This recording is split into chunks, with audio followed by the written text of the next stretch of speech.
Olá, alunos do Instituto Federal de Educação, Ciência e Tecnologia do Piauí. Eu sou o professor José Regilmar. Estamos aqui com mais um vídeo das nossas atividades de ensino. Hoje, nós vamos discutir algumas questões que envolvem o tema isomeria plana e isomeria geométrica. Então, fica aqui comigo e acompanha aí a primeira questão. Então, na primeira questão diz o seguinte. O eugenol é um óleo essencial extraído do cravo da Índia, que tem propriedades anestésicas. O isoeugenol é outro óleo essencial extraído da noz moscada. Dadas as estruturas dos dois óleos, pode-se dizer que... Bom, então você vai ter aqui justamente a estrutura dos dois óleos, do eugenol e do isoeugenol. Analisando as duas estruturas, nós vamos avaliar qual das opções traz aqui uma afirmativa correta. Vejamos o que diz na alternativa A, pessoal. Diz o seguinte, que são isômeros funcionais. Como é que eu vou avaliar isso? Se eles são isômeros funcionais ou algo do tipo, né? Vamos lembrar que a isomeria plana, ela divide-se ou ela aborda 5 casos. Isomeria de cadeia, posição, compensação, função e tautomeria. Então, quando eu vou pensar nas isomerias, eu tenho que pensar nesses casos, tá? Na isomeria plana. Na isomeria geométrica, nós já vimos nos vídeos anteriores que eu preciso do carbono sp2 ou então de um cíclico do tipo trans. Bom, voltando aqui à nossa questão, você vai perceber o seguinte, que ele diz que são isômeros de função. Bom, mas para ser isômero de função, ele tem que ter funções químicas diferentes.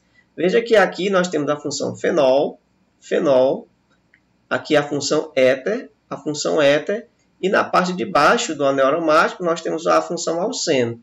Então, não houve nenhuma mudança nas funções químicas. Logo, eu não posso afirmar que a isomeria aqui é do tipo função. Então, eu vou descartar aqui a letra A. A letra B, ele diz o seguinte, são isômeros de cadeia. Bom, mas para que sejam isômeros de cadeia, é preciso que eles tenham justamente diferenças na cadeia carbonílica, tá certo? Quando a gente faz aquela classificação da cadeia carbonílica. E o que a gente vai observar aqui? Acompanhe comigo na questão. Que você vai observar que as cadeias não sofrem nenhuma modificação. Um anel aromático, é isso? Mononuclear. Você tem, inclusive, aqui a cadeia embaixo insaturada, cadeia embaixo insaturada. Aqui você tem a função éter, tá certo? Nessa posição. E do outro lado, praticamente também você tem a função éter. Então você não consegue visualizar aqui uma diferenciação da cadeia. Se fôssemos classificar essa cadeia, ela não haveria nenhuma diferença na classificação. Logo, você vai também eliminar a letra B, pois não há diferença na classificação da cadeia. Na letra C, você vai observar o seguinte. Não são isômeros. Ora, mas como é que eu vou poder dizer que eles são ou não são isômeros? Lembre-se que para ser isômeros, eles precisam ter a mesma fórmula molecular. Então, se você fizer a contagem aqui dos carbonos, 1, 2, 3, 1, 2, 3, 4, 5, 6, 7, 8, 9, 10 carbonos. Então, eu tenho um C10, ok? Aí, os hidrogênios, você tem um aqui, aí vai ter 2, 3, 4. Aí, mais 2, 6, mais um, 7, com 2, 9, é isso? 9 e 3 são 12. Então, você tem H12.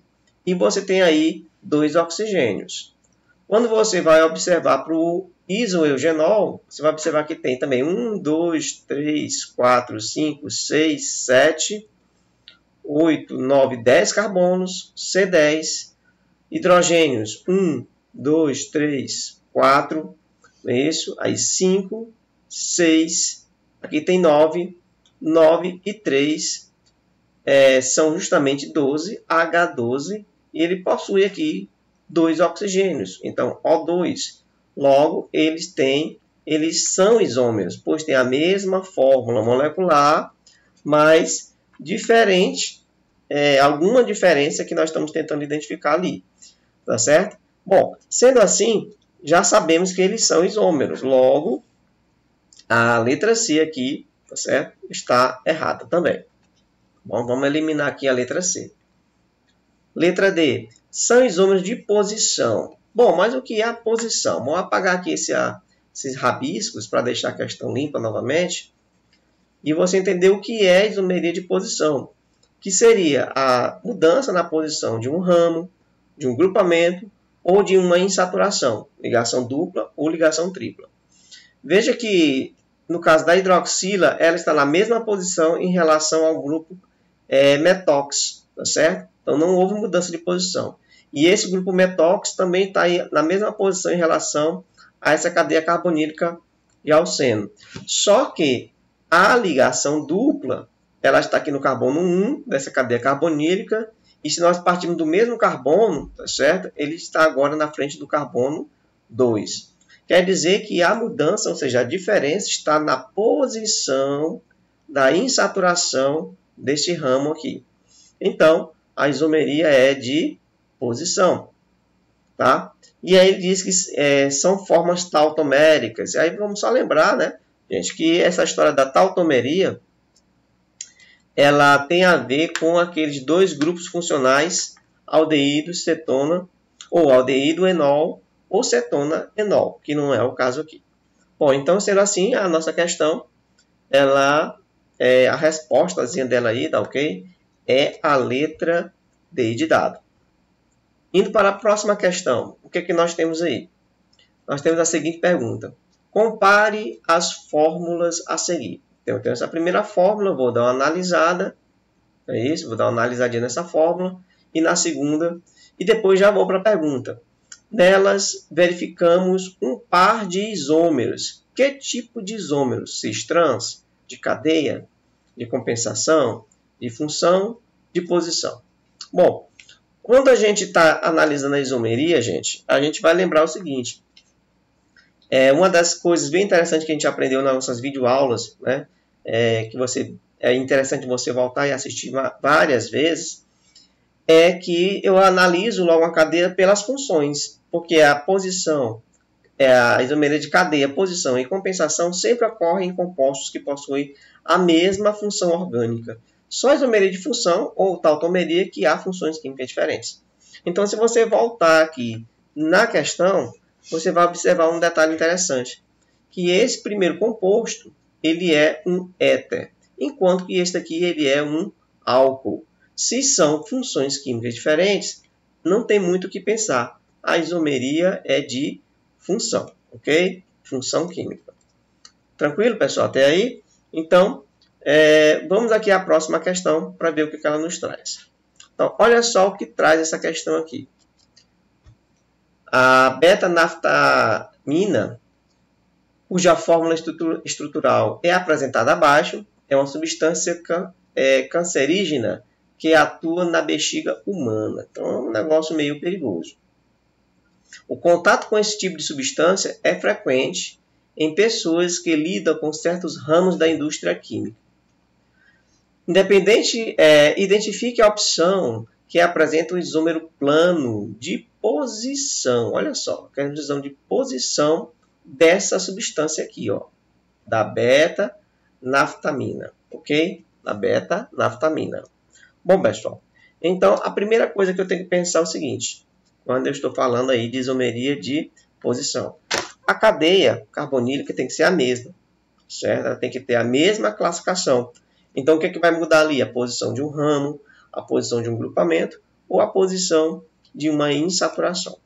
Bom, entendido isso, voltando aqui para a questão, veja só que nós temos aqui uma cadeia polinuclear, certo? Polinuclear condensada. É uma das características dessa cadeia, além de ser aromática. Olhando para todas as opções, vamos ver algumas coisas que podem ser eliminadas. Primeiro, vamos começar aqui pela letra E, certo? E comparar com a letra A, elas têm a mesma classificação da cadeia, polinuclear condensada, ok? Enquanto que a letra B, ela é polinuclear isolada, veja que os núcleos não compartilham a mesma lateral. A letra C também é polinuclear isolada, eles não compartilham, e a cadeia também é heterogênea, porque eu tenho aqui carbonos separados por esse heteroátomo, que é o nitrogênio. A letra D é um polinuclear também isolado, do tipo heterogêneo, porque os carbonos estão separados por um átomo de nitrogênio. Então, eu elimino de cara a letra D, a letra C e a letra B, sobrando apenas a letra A e a letra B como possíveis respostas para a questão.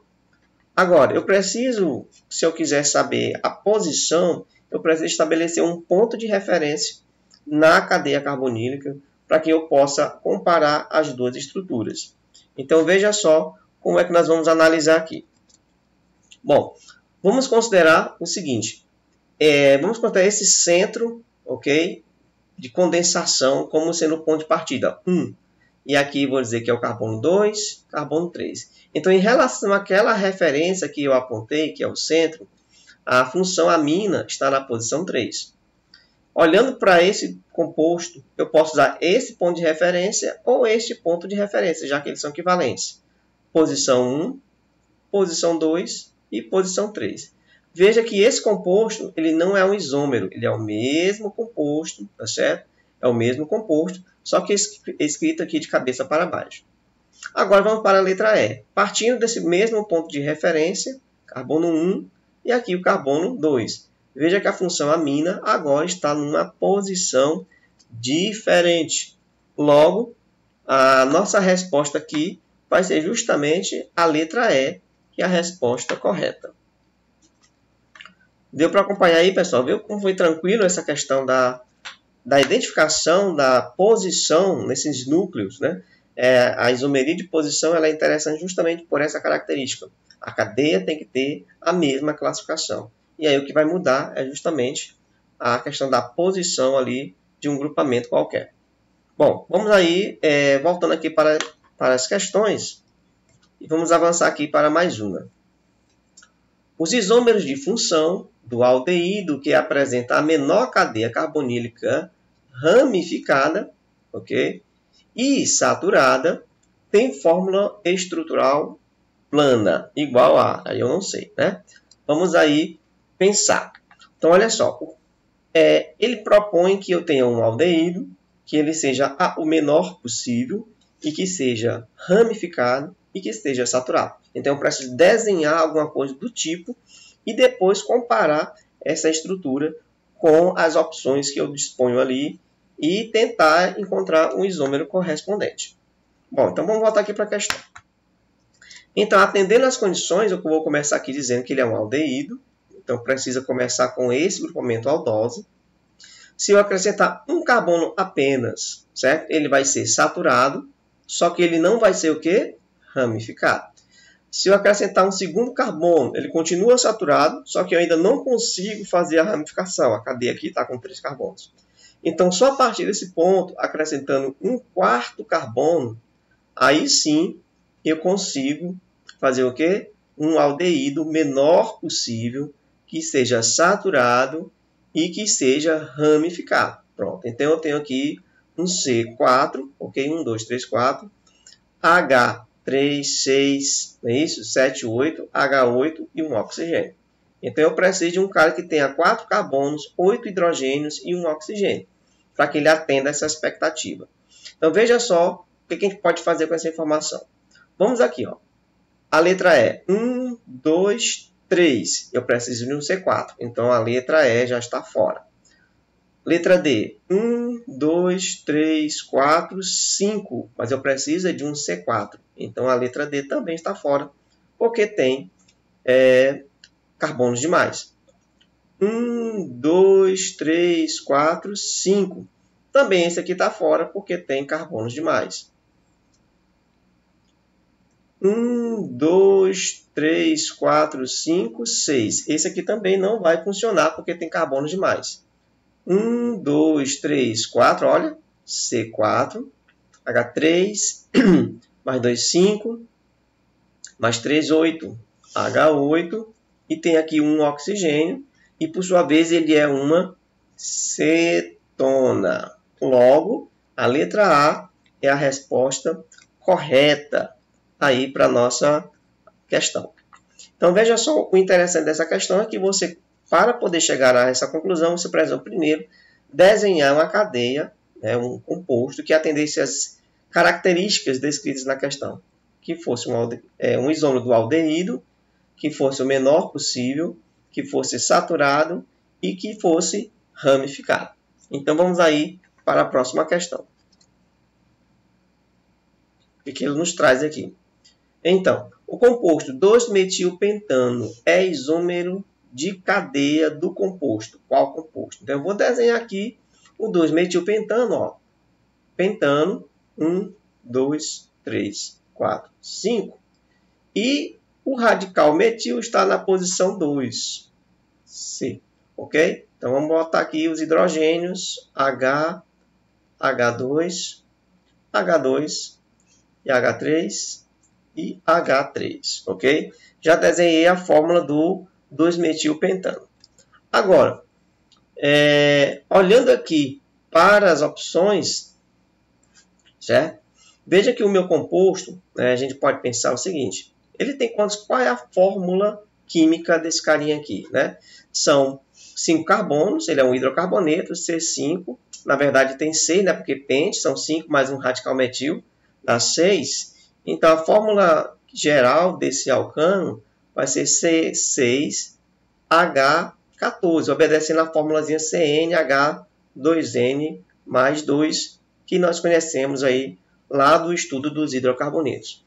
Então eu preciso de um composto que apresente a fórmula C6H14. Isso dá para fazer direto, olhando e relembrando um pouco a nomenclatura de compostos, só contando a quantidade de carbonos que tem na cadeia principal e juntando com a quantidade de carbonos que tem nos radicais, eu já consigo aí matar a charada dessa questão. Então veja só, acompanha comigo aqui o raciocínio. O 2-metil-3-etilpentano. Se nós formos contar, no pente são 5 carbonos, no et são 2 carbonos e no met 1 carbono. O total de carbonos que tem nesse composto são exatamente 8 carbonos. E o nosso composto ele é um C6H14. Só reforçando aqui.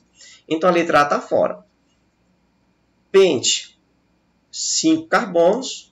E o 3-etil, o et, são 2 carbonos. Então, somando aqui, vai dar um total de 7 carbonos. Está fora também.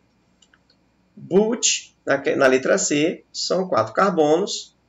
2,3-dimetil, ou seja, o metil tem 1 carbono, mas está sendo multiplicado por 2. Então, são, na verdade, 2 mais 4, que vai dar 6. Veja só que aqui ele também vai obedecer a fórmula C6H14, já que ele é um alcano. Bom, então de cara já sabemos que a letra C é a resposta, os outros vamos só eliminar. Ciclopentano, é isso? Veja só que pente aqui são 5 e tem um metil, que é 1 carbono, mas como ele é ciclo, ele obedece a fórmula CnH2n.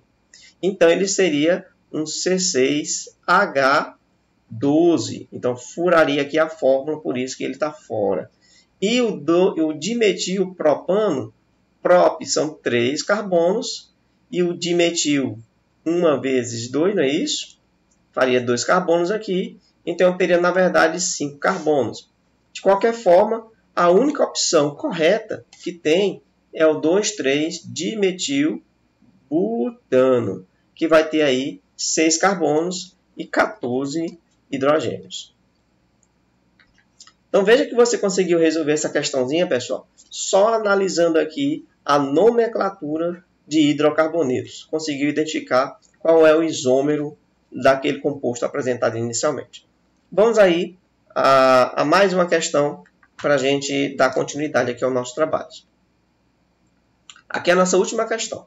Então olha só, qual das seguintes substâncias, substância 1, 2, 3 e 4, apresenta isomeria geométrica?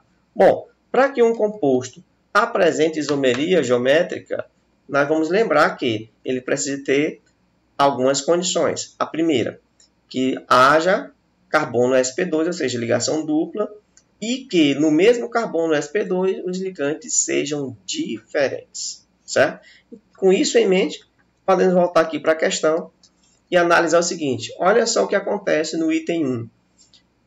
Ele tem a primeira condição, que é justamente, eu vou até dar um zoom aqui para você acompanhar de perto. Ó. Ele tem aqui a primeira condição, que é ser o carbono sp2. Todos eles têm o par de carbonos sp2, ok? Só que aqui ó, eu tenho dois ligantes iguais, e isso torna inválido a isomeria geométrica no composto 1. Se observa também a mesma coisa aqui, ó, nesse carbono, no composto 2, tá certo? No composto 2, observa-se a mesma coisa. Você tem dois grupos metila se repetindo neste carbono. Daí, também elimina aqui o item 2. Quando você vai para o item 3, o que é que você tem aqui? Observe só, vamos tentar desenhá-lo aqui com uma certa tranquilidade. Você tem aqui o par de carbonos, ok? O par de carbonos, sp2. Tem um grupo metila aqui e o cloro ligado aqui. No outro lado, você tem um grupo metila, CH3, e tem o Br, que é o bromo. Ok, veja que esse composto 3, ele atende às condições. Tem carbono sp2 e os ligantes são diferentes entre si. Então, sim, o composto, aqui o composto 3, ele apresenta isomeria. Então, vamos botar um okzinho nele aqui para dizer que ele está valendo. Vamos para o composto 4. O que acontece aqui no composto 4? Vou desenhar aqui também para ajudar. Olha só. Vou botar aqui o par de carbonos sp2, certo? sp2. O que é que nós temos aqui? Ó? Um átomo de hidrogênio e o outro ligante é um C2H5, que é um grupo metila, ou um grupo etila, C2H5. Do outro lado, o que é que nós temos? Nós temos também um hidrogênio e aqui nós temos um grupo metila, CH3. Então, também o composto 4 está valendo. Então, eu tenho como resposta aí aos compostos que apresentam isomeria o composto 3 e o composto 4. Será aí a nossa resposta. Muito bem, pessoal. Então, com essas questões, a gente fecha esse vídeo, onde nós discutimos aí diversas questões que envolveram o tema de isomeria plana. Estudamos os vários casos de cadeia, posição, função, compensação, tautomeria. E aí fechamos essa questãozinha, o vídeo com essa questãozinha sobre isomeria geométrica. Então eu te vejo no próximo vídeo. Boa sorte e bom estudo.